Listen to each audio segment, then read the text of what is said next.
Máme tu riadiacu jednotku z Fiatu Bravo Brava, motor 1.4 12 ventilový, je to riadiaca jednotka Bosch s číslom 0261 204 406.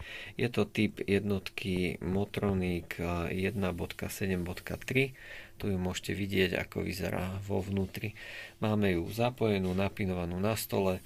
V tejto jednotke momentálne je zapnutý imobilizér. Pozrieme si diagnostikou, čo môžeme vidieť.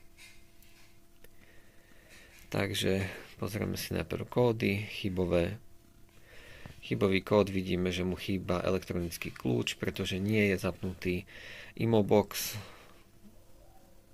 Pozrieme si hodnoty.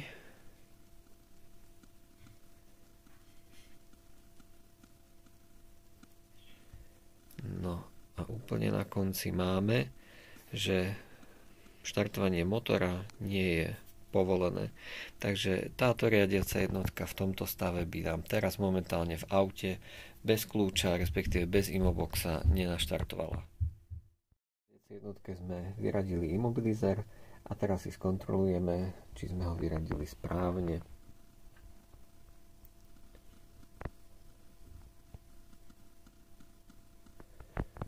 Pozrieme sa na chybové kódy.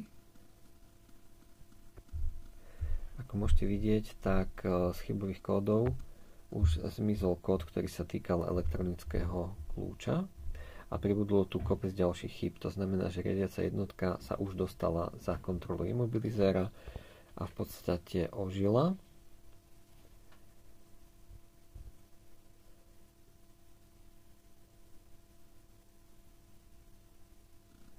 No a keď si pozrieme živé hodnoty, tak vidíme, že štart motora už je povolený.